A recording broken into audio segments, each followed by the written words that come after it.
साध संगत जी, प्रेम से कहना धन निरंकार जी। एक नई साखी के साथ स्वागत है आप सभी का आपके ही अपने चैनल पर। और हमारी आज की साखी का शीर्षक है खुद को बदलो या फिर तुम हार जाओगे। चलिए सुनते हैं आज की ये साखी। साध संगत जी, माइक्रोसॉफ्ट द्वारा नोकिया के अधिग्रहण की घोषणा करते हुए एक प्रेस कॉन्फ्रेंस में नोकिया के सीईओ ने अपने भाषण का समापन इन शब्दों के साथ किया कि हमने कुछ भी गलत नहीं किया, लेकिन किसी तरह हम हार गए।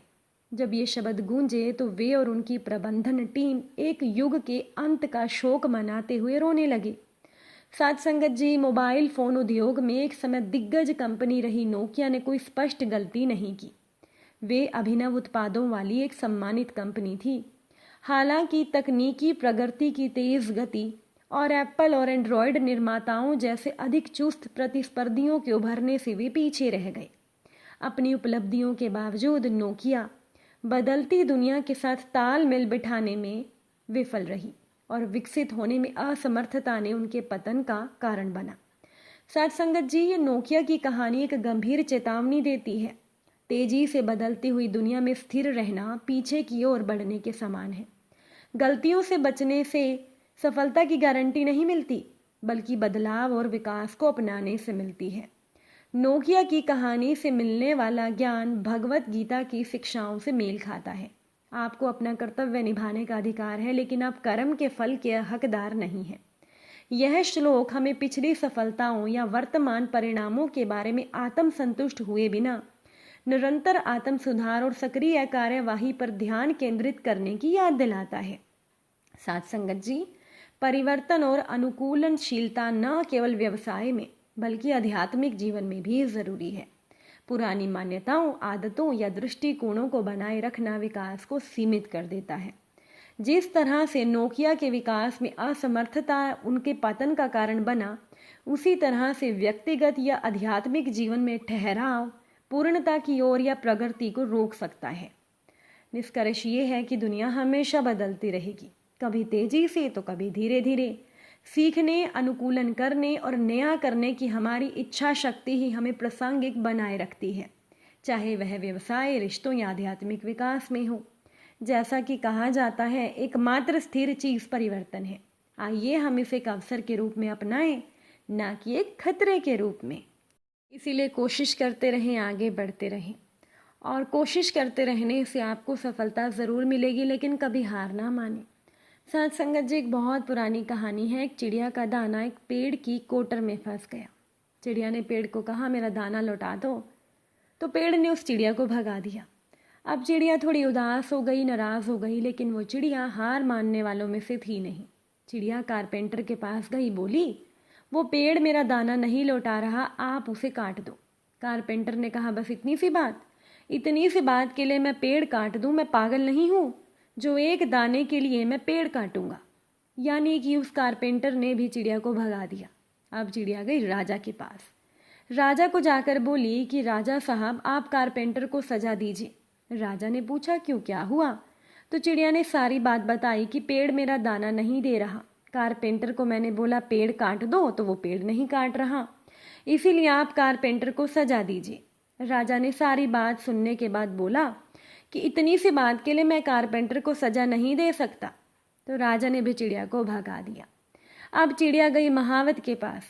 महावत से बोली कि आप राजा को अपने हाथी से गिरा दो। राजा सुबह सुबह टहलने जाता था हाथी पर सवार होकर। तो महावत ने पूछा, क्यों? तो चिड़िया ने सारी बात बताई।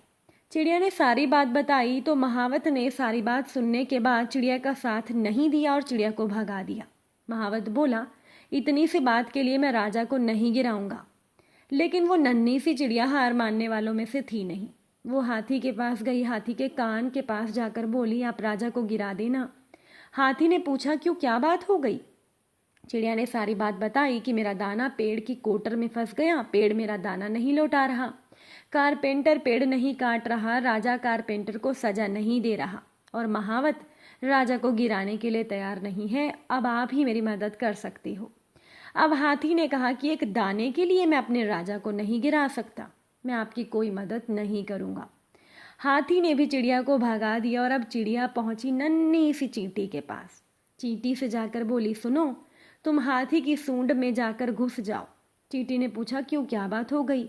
तो चिड़िया ने चींटी को सारी बात बताई। चींटी ने कहा, इतनी सी बात के लिए मैं अपनी जान जोखिम में क्यों डालूं? जो चिड़िया इतने प्यार और विनम्रता से अभी तक सभी से बात कर रही थी, अब वो चिड़िया रौद्र रूप में आ जाती है। उसको तो गुस्सा आ जाता है। तो वो चींटी से बोलती है, सुनो, मैं पेड़ का कुछ नहीं बिगाड़ सकती, मैं कारपेंटर का कुछ नहीं बिगाड़ सकती, मैं हाथी का कुछ नहीं कर सकती, राजा का कुछ नहीं कर सकती, लेकिन मैं एक काम कर सकती हूँ, मैं तुम्हें अपनी चोंच में दबाकर निपटा जरूर सकती हूँ। अब चिड़िया की बात सुनकर चींटी डर गई, बेचारी भागी भागी राजा के पास गई। राजा से चींटी बोली कि राजा साहब, मेरी जान बचाओ। राजा ने कारपेंटर को बुलाया, कहा, तुम्हें सजा मिलेगी। कारपेंटर डर गया, बोला कि मैं पेड़ काट दूंगा। राजा से हाथ जोड़कर बोला, मुझे माफ़ कर दें साहब, मैं अभी जाकर पेड़ काटता हूँ। कारपेंटर गया पेड़ के पास, तो पेड़ जो था वो कारपेंटर को देखकर डर गया और उसने चिड़िया का दाना लौटा दिया। साथ संगत जी, ये चिड़िया की कहानी नहीं बल्कि आपकी और हमारी है। हम में से बहुत सारे लोगों को लगता है ना कि हम बहुत कमज़ोर हैं, हमारे पास ताकत नहीं, हम जिंदगी में आगे क्या करेंगे, हम कैसे मंजिल पाएंगे, हम बड़े काम कैसे करेंगे। तो ये छोटी सी चिड़िया की कहानी हमें सिखाती है कि उस चिड़िया की तरह वो ताकत हमारे अंदर भी है। वो कड़ी से कड़ी बस हमको जोड़नी है और अपनी ताकत को पहचानना है। ये कहना बंद करना होगा हमें कि हम कुछ कर नहीं सकते।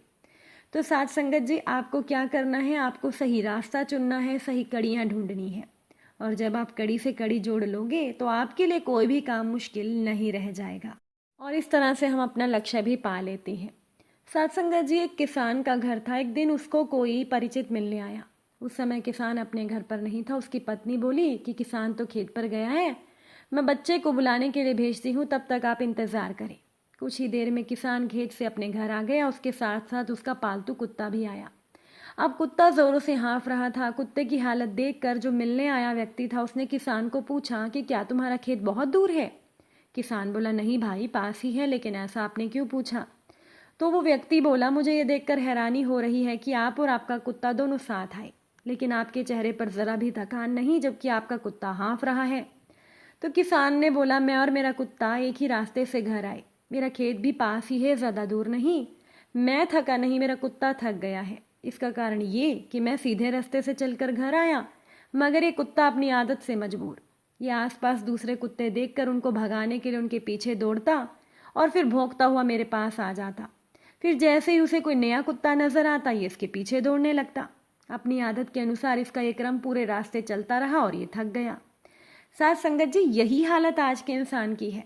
जीवन के लक्ष्य तक पहुंचना इतना भी मुश्किल नहीं है, लेकिन राह में मिलने वाले कुत्ते व्यक्ति को उसके जीवन की सीधी और सरल राह से भटका रहे हैं।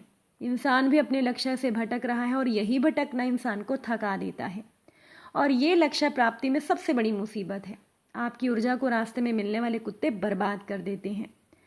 आपको क्या करना है, भौंकने दो इन कुत्तों को और लक्ष्य प्राप्ति की दिशा में सीधे बढ़ते रहो। एक न एक दिन मंजिल ज़रूर मिल जाएगी, लेकिन अगर इन कुत्तों के चक्कर में पड़ोगे तो थक ही जाओगे।